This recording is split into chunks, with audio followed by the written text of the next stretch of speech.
నేటిదిన వాక్య ధ్యానం కొరకు సామ్స్ 116 సెవెంత్ స్టాంజా 116వ కీర్తన 7వ చరణంలో రాయబడిన వాక్యాన్ని చదువుకుందాం. నా ప్రాణమా, యెహోవా నీకు క్షేమము విస్తరింపచేసి ఉన్నాడు. చదవబడిన ఈ వాక్య భాగంలోని దీవెన నా ప్రియులకు మీరందరూ పొందుదురుగాక. వాక్య ధ్యానం కొరకై ప్రార్థన. దయగల తండ్రి, మీ కొందనాలు. నేడు చదవబడిన ఈ వాక్య భాగం ద్వారా మాతో మాట్లాడి బలపరచండి. యేసు క్రీస్తు నామంలో ప్రార్థిస్తున్నాను తండ్రి, ఆమెన్. చదవబడిన ఈ వాక్య భాగంలో మన ప్రభువైన యేసు క్రీస్తు వారు ఆయన తన ప్రజలకు క్షేమము విస్తరింపచేసే దేవుడు, అనగా మనము కలిగి ఉన్నటువంటి మంచిని ఆయన విస్తరింప చేయగలిగినటువంటి గొప్ప దేవుడు.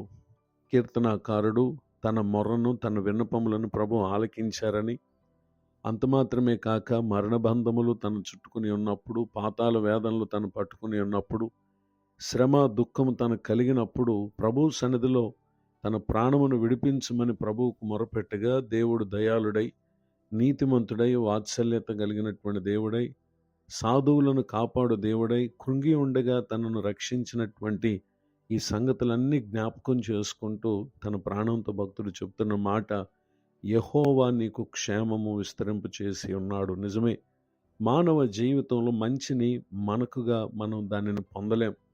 దేవుడు దానిని మనకు అనుగ్రహిస్తే తప్ప మనం ఏమాత్రం కూడా క్షేమమును లేక మంచిని మన జీవితంలో చూడలేం.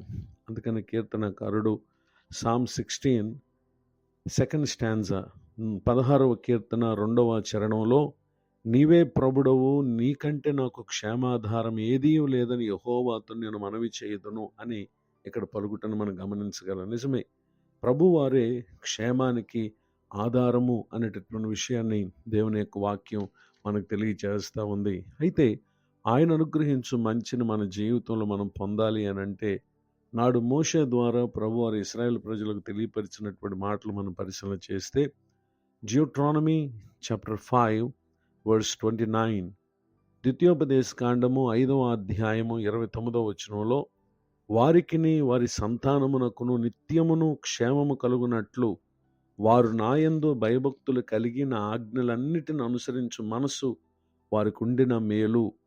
చదవబడినటువంటి ఈ వాక్య భాగంలో మనం చూస్తూ ఉన్నాం, దేవుడు తన ప్రజలకు అలానే వారి బిడ్డలకు ఆయన క్షేమము కలుగు చేసినటువంటి దేవుడు. అయితే ఈ స్థితి ఒక వ్యక్తి తన జీవితంలో పొందాలి అని అంటే, క్షేమం ఇచ్చే దేవుని పట్ల భయభక్తులు కలిగినటువంటి జీవితం, దేవుని మాటలను అనుసరించేటటువంటి మనసు ఏ ఒక్కరికైతే ఉంటుందో నిశ్చయముగా అట్టి వారికి దేవుడు ఈ దీవెనను ఆయన అనుగ్రహిస్తారు అనేటటువంటి విషయాన్ని తెలియజేయడానికి సంతోషిస్తున్నాను. ఈ మాటలు వింటున్నటువంటి నా ప్రియ సహోదరి సహోదరులు, ప్రతిరోజు మీ జీవితంలో బాధను, కష్టమును, ఇబ్బందిని ఎదుర్కొంటూ అనుదినము మీ జీవితం మీకు భారంగా ఉందా? అయితే ఈ దినం ప్రభు తట్టునకు చూడండి. నిశ్చయంగా ఆయన మన ముందున్నటువంటి కాలమునకు క్షేమమిచ్చి సమాధాన సంతోషాలతో ఆశీర్వదించినటువంటి దేవుడిగా ఉన్నారు అనేటటువంటి విషయాన్ని తెలియచేయటానికి సంతోషిస్తున్నాను.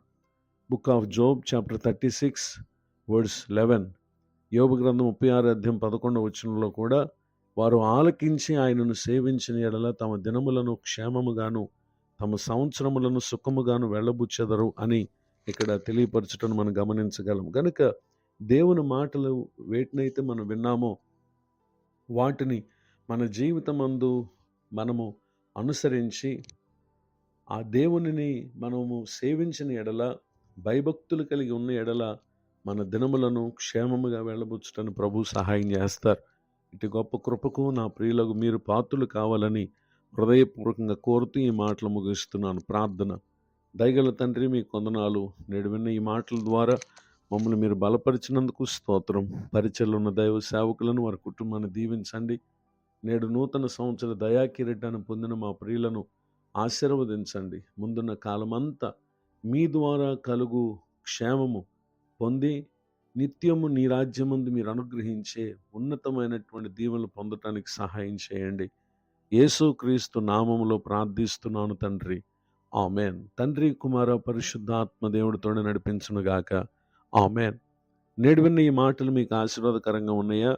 అయితే మీరు పొందు మేలు మాతో పంచుకోనండి. మీ ప్రార్థన అవసరం తెలియపరచుటకు నా cell number 9959141897. God bless you. Have a blessed day.